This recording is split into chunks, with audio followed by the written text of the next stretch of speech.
Welcome back to Book Club. Well, it's Christmas Eve, so we're going to try to make this fast so you can all get back to your families and your holiday celebrations. Audie I guess he knows it's a holiday. He's just a cuddle bug today. So, not sure what that's all about, especially since he's kind of been dissing me lately because he hasn't been at all crazy about what I did to the weather. It's raining today, so he's not happy about that. But interestingly enough, he's only too happy to be back inside where it's warm and dry and he can get cuddled. So he's a happy little Christmas boy. So today we are finishing Good Omens and talking about our next books when we come back. I love you. If you want to go back there and sleep, you can. It's all right because I love you.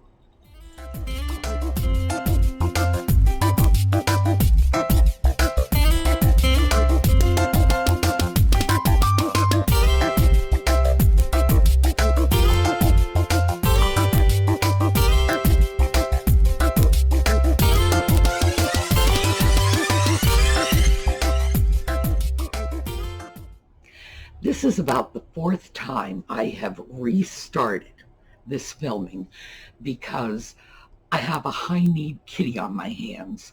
At first, he was shoving his tail up my nose and sticking it in here like a little black mustache for me. Then he attacked something in the kitchen. I don't know what he did, but boy, it made a racket. And now he is playing with the bags I brought in from my shopping. So, quiet, quiet, quiet, but I'm definitely expecting trouble. Okay, we finished up with Gaiman and Pratchett, Good Omens, a very light, very entertaining story. As I say, my favorite part was the kids and how the kids interpreted the greater issues of society. All right, here we go. He's jiggling the camera. The grass materialism, the aquarium age, Tibetans digging tunnels, just filter that all through the mind of an 11-year-old, and this is what you come up with. That I found entertaining. I certainly feel that if you want to use this as a vehicle for getting into deeper philosophical, epistemological issues, there's room to do it. For me, yeah, I like the whole, Mr. Young thinking the paparazzi was Italian linoleum. I'm fine with the surface issues. So we had sort of a lighthearted read here, and I had suggested we next go off onto mystery. And the writer I suggested was Kerry Greenwood, who does the Franny Fisher mysteries, because we've had a 19th century British woman, Jane Austen. We did 2 of her works. Then we moved to a mid-20th century American man, and that was John Kennedy Toole. Skipped back to the UK with Pratchett and Gaiman. And I thought maybe we should go to another one of our English-speaking neighbors. And, hey, why not a woman? And look at an Australian writer. And someone had suggested, one of our viewers had suggested, hey, what about Agatha Christie? And I thought, yeah, let's do Kerry Greenwood and Agatha Christie. One is writing in the early 20th century, that would be Agatha Christie. One writing in the late 20th century to the early 21st century, that's Kerry Greenwood. We've got a Brit, we've got an Aussie. I like that, and they're both women. So what I was going to suggest for our Agatha Christie is The Murder of Roger Ackroyd. Now, this is Agatha Christie's best work. And that's not my opinion. I am just now starting to read all of Agatha Christie's stuff because I feel I need to do that to have the necessary background. But this is based on objective views of Agatha Christie. The Murder of Roger Ackroyd has been considered by the British Mystery Writers Association to be the greatest mystery novel ever. And it's widely considered to be Christie's best, if not the best. Definitely, it always makes the list of the top 5. Very influential, a twist ending, took me by surprise, and when you start to, I knew this was coming, when you start talking about Agatha Christie, obviously we want to start looking at Miss Marple and Hercule Poirot. This was, I believe, the 3rd or 4th of the Poirot books, and yes, I got you. So, the Murder of Roger Ackroyd. Now, I'm going to put a comment, and the reason I'm going to do this in a comment and not putting it in the video notes, and keep in mind, when I list it as a comment, I have to wait until the video airs and then get in and place the comment. It's not something I can do in advance, like the video notes. The reason for this is, for some reason, YouTube, they garble the links when I put them in video notes. No idea why. I've been trying to work this out for a year and a half, and I'm not getting anywhere. I think they don't like links in the notes and intentionally delete a portion of it. I believe there is this conscious policy they have.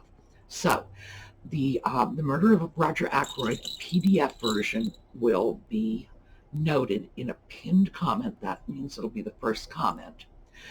As for the Kerry Greenwood, because they are so new, I have not been able to locate a free PDF version. With Kerry Greenwood, I thought we would start with her very first Frying Fisher mystery, which introduces the character and introduces the scene, because it's set, even though she was writing in the early 21st or late 20th, early 21st century, she has set her novels in the very same period in which Agatha Christie was writing. So Kerry Greenwood is writing in the 1920s. Well, she's writing in the 21st century, setting in the 1920s. Agatha Christie is writing in the 1920s and setting in the 1920s as well. So I thought they'd be very good companion pieces. Kerry Greenwood's works are current. Haven't been able to find free PDFs for you, but I did take a look at Amazon, and I found that the one we're going to start with, which is called Cocaine Blues, is available for under $10 from Amazon, including shipping. It's almost certainly available in libraries through, I know it's available through audiobooks because I have it as an audiobook. So, because I haven't been able to find you a free copy of this, I thought we'd start with Roger Ackroyd and then move into Cocaine Blues, because I can give you an immediate source for a download on the Murder of Roger Ackroyd. But we cannot talk about Agatha Christie without talking about Agatha Christie. Agatha Christie, in addition to being probably the most well-known, most popular mystery writer in the English language, had a very interesting little mystery of her own. In the mid-20s, she would have been about 35, 36, somewhere in there. She was a married woman with a daughter, and her husband was having an affair. And Mr. Christie apparently related this information to his wife, and I believe it was December of 1926. she up and disappeared. Oh, my goodness. If I were a mystery writer, boy, I'd be writing about that. Her car, which was a nice car because she was a well-known mystery writer at this point, nice car, is found at the edge of a quarry, and apparently a fur coat was in it, an expired driver's license, passport, and no, an expired driver's license and cosmetics and a fur coat. And no Agatha Christie. And a search begins. Oh, we're looking high, we're looking low. Tens of thousands of people were involved in this search. This was major news, and she didn't show up for like 9 days. 9 days later, she was found over 200 miles from where her car was abandoned, and she was at a hotel in Yorkshire, and she had registered under, I don't want to say the name of her husband's mistress, different first name, but the same last name as her husband's mistress. And Christie always said that she was just suffering from memory loss, had some sort of breakdown, etc., etc. And so this is a mystery that's never really been cleared up. Not to my satisfaction anyway, because I do not buy the breakdown story. I am with the overwhelming majority of the general public at the time, and I say, this was Agatha Christie. Of course she was up to something. My own take on it, and this is just my take, my interpretation. Agatha Christie is no longer with us, neither is her husband, so there's no one I can sort of defame by saying this. And of course, it's my take on a public event, so no defamation would be possible. My take on it is that, yeah, she had a plan, mostly because there was never any explanation for how she ended up 230 miles away from where her car was abandoned. And it's not as if she could have walked. She had a plan. I believe at some point she came to her senses and realized that whatever her plan was it to have a disappearance that would end up having her husband blamed for her murder? Maybe. Was she trying to show him up and say, look at what your life's going to be like without me for a while? Maybe. Who knows? I think whatever it is, she came to her senses and then just didn't know what to do. She had dug herself a hole, didn't know how to get out of it, and when she was discovered in the hotel, just said, gee, I don't know where I am or how I got here. That's my take.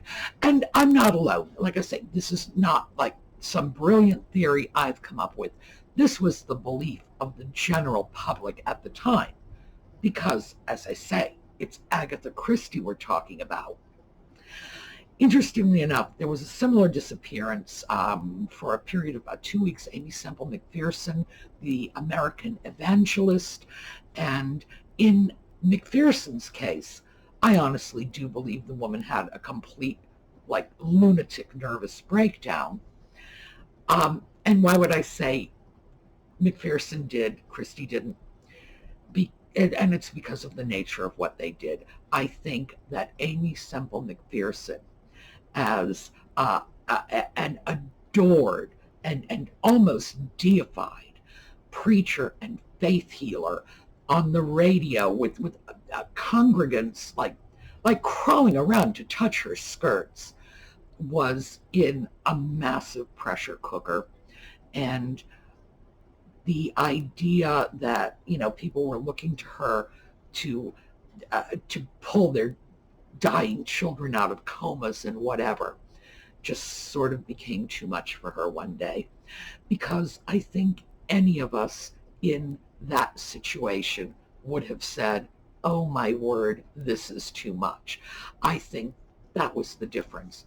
Just my take on it, be that as it may. Christie, no. I am quite certain there was something totally planned, very sinister.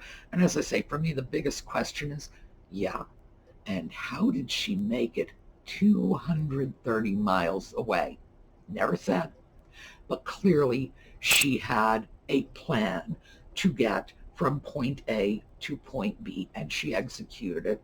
And of course, it was very suspicious that she booked into a hotel under the name of her husband's mistress. They ended up getting a divorce.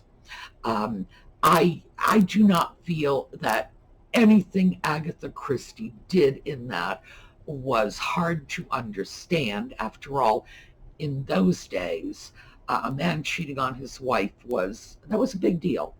You know, that cut through to your entire life. A woman's identity was that of her husband. So, you know, she fought back. Good for her for fighting back. She couldn't go through with it. Even better for her. But I do believe that's what happened. Anyway, please go look up that whole disappearance. I'd love to hear your take on it. Maybe you're one of those who do believe that she just had a breakdown. I'm not saying it's not possible. I'm not. I just don't think Agatha Christie was the sort of person who had breakdowns. I just don't think that was what she did. This was a woman who was in complete control of her life, and certainly I don't think she just showed up somewhere, the north end of England, not knowing how she got there. All right, so that's my funny little entertaining what about Agatha Christie. Fortunately for us, to the best of my knowledge, Carrie Greenwood has never tried to disappear, and it doesn't have any weird stories like that going on. But one of the things that I'm looking at in both Christie's work and Greenwood's work are the similarities. Set in the same time period. Not even the same country, though. Greenwood sets her work in Melbourne, Australia. Christie set her work in England, by and large. It's not all England. She used settings like Egypt, France. The Orient Express is a train, running through Europe. So she did set her pieces in London, in English country houses, but still, same time frame. English-speaking countries, they would have had the same king and queen. So I'm looking at the similarities, and I'm looking for similar feels. That I'm not finding.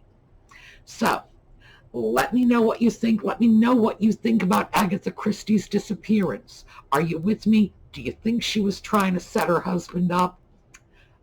Do you think it was just a nervous breakdown and she went off somewhere and has no idea how she got there? Or do you think maybe it was a third theory? Maybe aliens kidnapped her. Maybe she was attacked by a Russian mind ray. I would love to hear your take on it. So that's where we're starting next week. All right. Now, I already said I was going to try to make this quick, and I'm not doing such a great job of it. It's Christmas Eve. Go have a peaceful, joyous, happy celebration with your families. And I will be doing a video tomorrow. So, yes, I'm working on Christmas Day. Oh, my goodness, what's wrong with me? All right. I will see you all later. Have a great evening.